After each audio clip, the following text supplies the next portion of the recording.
بارگاہ سے انعام و اکرام لے لیا جائے.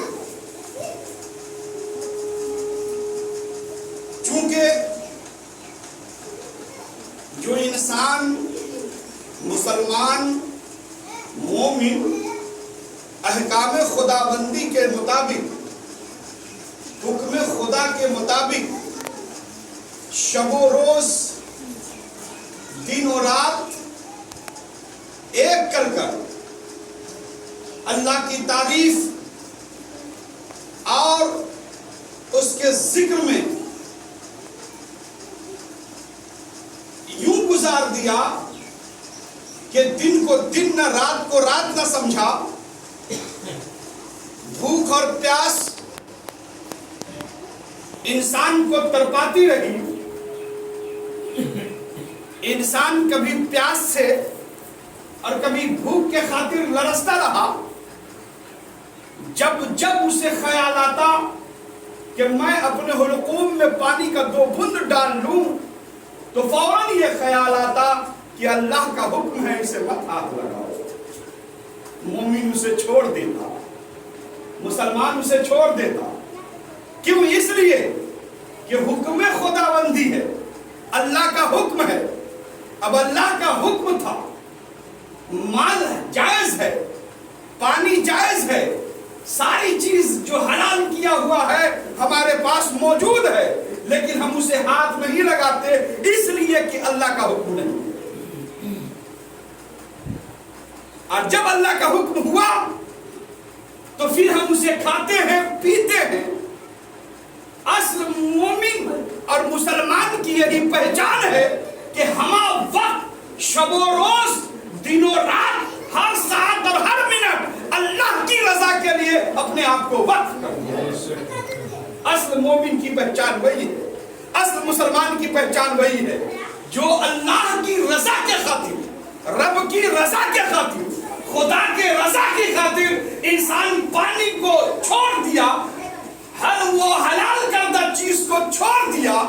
اور پھر جب ان سب چیزوں سے انسان آگے بڑھا تو 1 ماہ گزر جانے کے بعد روزے کی حالت سے گزرا تو فائدہ کیا ہوا کہ 1 مہینہ تم نے روزہ رکھا خدا کے لیے تو انعام یہ ہوا کہ آپ متقی بن گئے. اگر متقی بن گئے تو پہلی شوال کی تاریخ میں تم میری بارگاہ میں آؤ، جھک جاؤ اور جو تم مانگو میں تمہیں عطا کر دیں گا.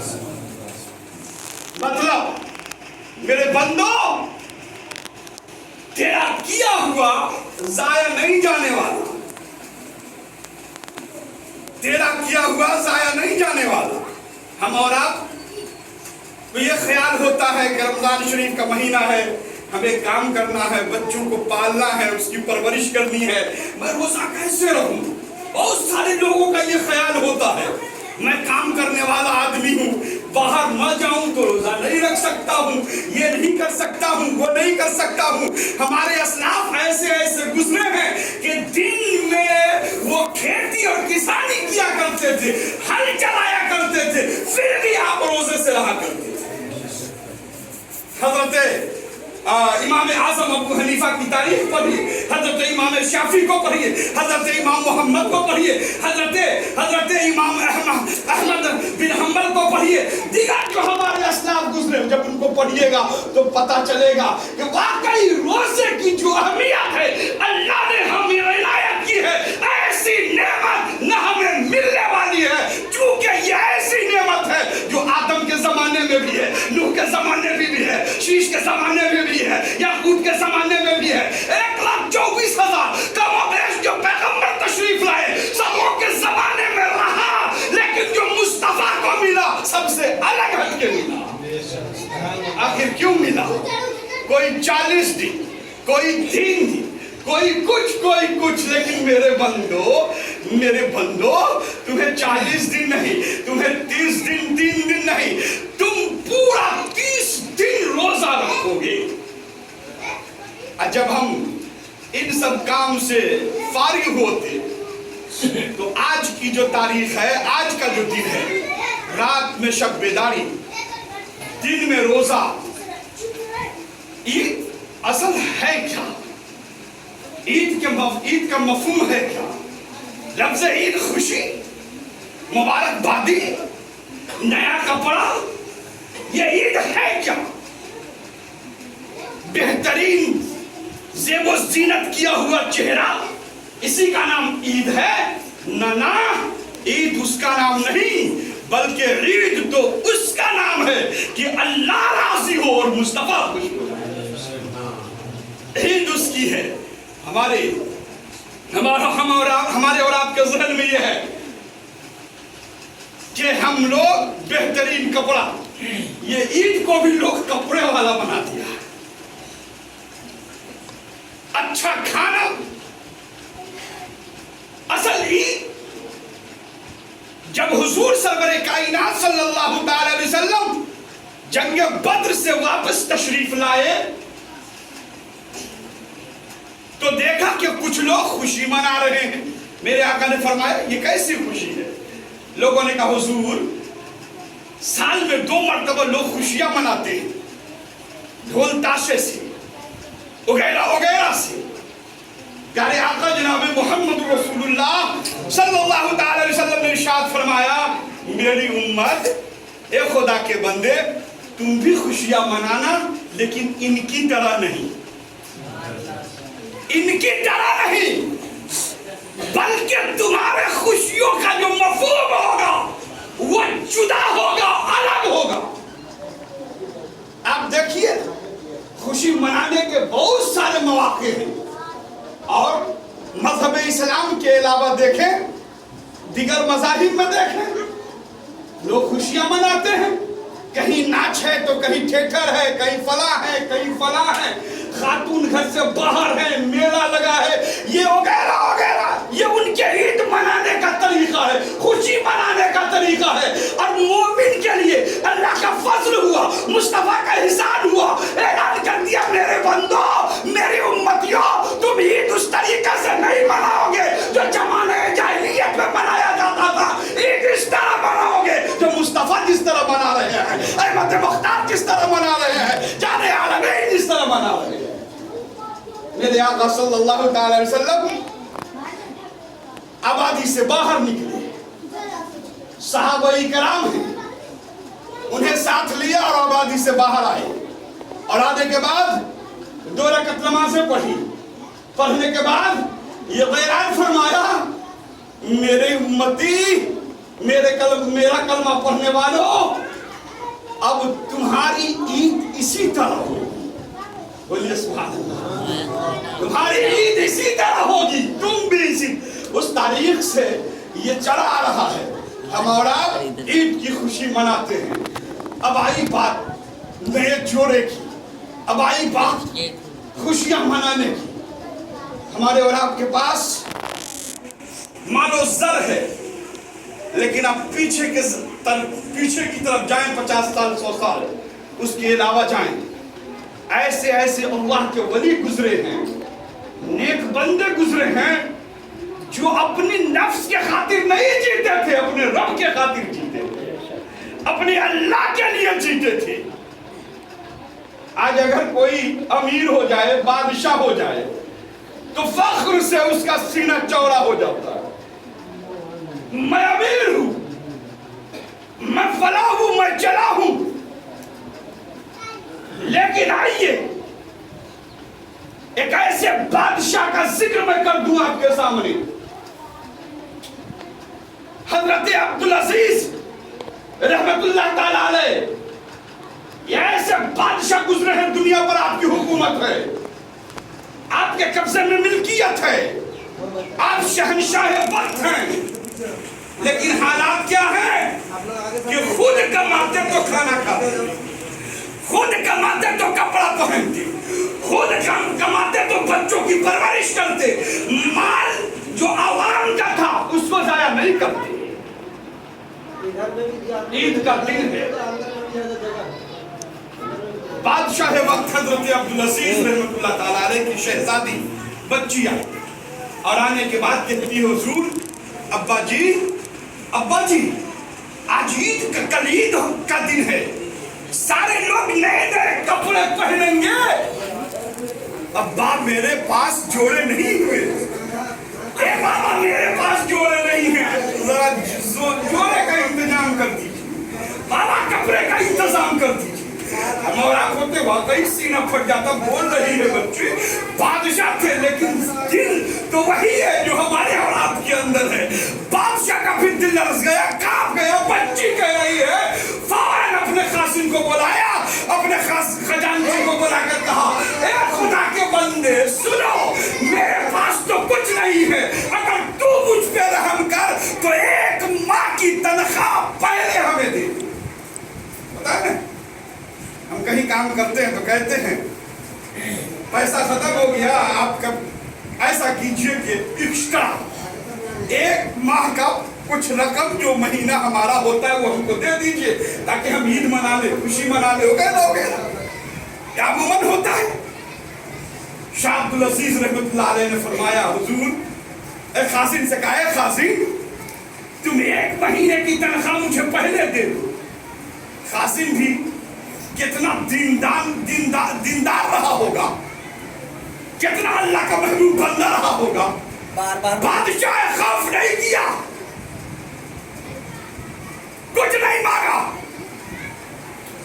اگر میں آپ سے طلب کروں تو فوراً آپ کے جیب سے نکل جائے گا امام صاحب کا، امام صاحب نے کہا ہے، لیکن خازن ایسا اللہ کا خوف اور خشیت الہی اس کے اندر تھا، کھڑا ہو گیا ایک دیوار کی شکل میں اور کہنے لگا اے عبدالعزیز بادشاہ وقت پیسہ دینا یہ کوئی کمال کی بات نہیں ہے، دے سکتا ہوں، مال ہے، لیکن کیا اس کی گارنٹی ہے کہ کل آپ زندہ رہیں گے؟ اس کی کوئی گارنٹی لیتا ہے؟ یہ آج ہے کل رہے گا؟ کوئی نہیں، کوئی آدمی نہیں لے سکتا۔ بادشاہ وقت شاہ عبدالعزیز رحمت اللہ علیہ نے فرمایا اے خدا کے بندے تم سچ کہتے ہو، رہنے دو، تم سچ کہتے ہو، رہنے دو۔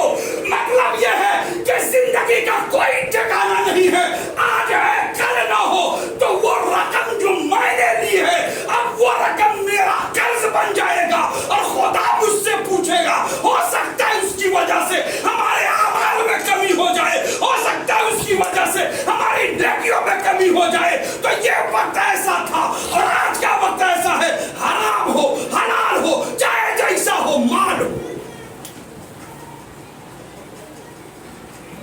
میرے بھائی حرام مال سے بچنے کی ضرورت ہے، چاہے وہ مال کیسا۔ اچھا سب سے بہتر صدقہ کیا ہے؟ یا اللہ اس آدمی سے جو سب سے زیادہ صدقہ دیتا ہے اس سے راضی ہوتا ہے، یا جو سب سے کم صدقہ دیتا ہے اس سے راضی ہوتا ہے؟ ایک سوال ہے، صدقہ ہی تو کرنا ہے مولانا، عید کا دن ہے خوب صدقہ کر دوں گا، مال ہے میرے پاس، روپے ہے میرے پاس، خوب دے دوں گا، آج دے دوں گا۔ دیکھا ہوگا بہت سارے امیر حضرات ایسے ہیں جو ہمارے چندہ کرنے والے لوگ جب جاتے ہیں وہاں تو کہتے ہیں لائن میں رہو، فلاں تاریخ کو دوں گا، ایسے کرو ویسے کرو، یہ اپنا نظام بناتے ہیں اور زمانہ اس سے خوش ہوتا ہے، رقم تو زیادہ مل رہا ہے، زمانہ خوش ہوتا ہے کہ یہ رقم دینے والا سادہ ہے، لیکن سنیے حضور کی حدیث ہے، اللہ کے نبی جناب محمد رسول اللہ صلی اللہ تعالی علیہ وسلم ارشاد فرماتے کہ حرام مال ہے، خوب صدقہ کیا، کوئی فائدہ نہیں، کوئی مطلب نہیں، لیکن اگر کسی کے پاس 2 آنا ہے یا 2 روپیہ ہے اور وہ انسان 1 روپیہ اپنی حاجت کے لیے رکھے اور 1 روپیہ راہ خدا میں تقسیم کر دے، اللہ اس سے خوب راضی ہوتا ہے۔ مطلب مال کم کس کے پاس ہوگا؟ جو آدمی صحیح ہوگا، جو انسان حرام و حلال کی تمیز کرے گا اس کے پاس مال کم ہوں گے، اور جس کے پاس حرام و حلال کی تمیز نہیں اس کے پاس فراوانی ہے، مارخوت ہے۔ میرے بھائی آج کی جو تاریخ ہے، آج کا جو دن ہے، اللہ کی رضا کا دن ہے، مال خرچ کرنے کا دن ہے۔ اور جب انسان ایک مہینہ گزار لیتا ہے کس سے؟ روزے سے، نماز تراویح سے، قرآن کی تلاوت سے، شب بیداری کر تو اس کا حال کیا ہوتا ہے؟ قد افلح من تزکا، کہ مراد کو وہی پہنچے گا، کامیابی کو وہی پہنچے گا جو ستھرا ہوگا، جو پاک ہوگا۔ اب پاک ہونے کا مفہوم کیا ہے؟ ذرا اس پر بھی غور کیجیے۔ پاک کہتے کس کو ہے؟ کپڑے کی صفائی، بدن کی صفائی، چہرہ گورا ہونا، چمڑی کا بہتر ہو جانا، یہ صفائی ہے کیا؟ تو میرے بھائی جسم گندا ہو، کپڑے میں گلاست لگ جائے، کپڑا گلیز ہو جائے، کپڑا ناپاک ہو جائے تو ہم اور آپ کیا کرتے ہیں؟ اسے ڈٹرجن یا صابن سے صاف کر اسے صاف کر دیتے ہیں۔ یہ گندگی ہے ہٹاؤ، یہ فلاں چیز ہے ہٹاؤ، یہ چیلا ہے ہٹاؤ۔ ہم کپڑے کی صفائی کرتے ہیں صابن سے۔ تو اب ستھرا کا جو مفہوم ہے یہ ہے کیا؟ قرآن نے کہا قد افلح من تزکا، مراد کو وہ پہنچے گا جو ستھرا ہوگا۔ تو ستھرے سے مراد ہے کیا؟ تو سنیے، ظاہری بدن میں اگر کچھ لگ جائے تو صاف و شفاف ہو سکتا ہے، لیکن باطن اگر خراب ہو جائے تو آپ اسے کیسے صاف کریں؟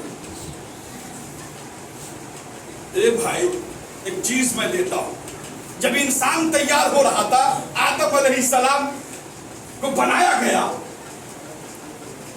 تو فرشتے جاتے تھے دیکھنے کے لیے، چلو آدم کو دیکھوں کیسا بنتا ہے وہ، کس طریقے کا لگتا ہے آدم۔ فرشتے جاتے رشک کرتے۔ ایک دن شیطان نے ظاہر کیا، خیال ظاہر کیا کہ کیوں نہ ہو میں بھی چلوں شیطان کو دیکھ، میں بھی چلوں آدم کو دیکھنے، ذرا آدم کیسا لگتا ہے۔ ابلیس بھی آیا، چاروں طرف سے گھوم کر کے دیکھ لیا، دیکھنے کے بعد استہزے مذاقیے والے الفاظ میں اس نے کہا ارے یہی آدم ہے جس میں سوراخ ہے، جگہ بجگہ سوراخ ہے، اسی کا نام آدم ہے، یہی آدمی ہے جس میں سوراخ ہے۔ لیکن سب تو دیکھا، ہمارے جسم کے اندر ایک کوٹری ہے، ایک روم ہے، جس روم کو کوئی دیکھ نہیں سکتا سوائے رب کی، سوائے خدا کے کوئی دیکھ نہیں سکتا۔ سب تو دیکھا لیکن دل کو نہیں دیکھ سکا۔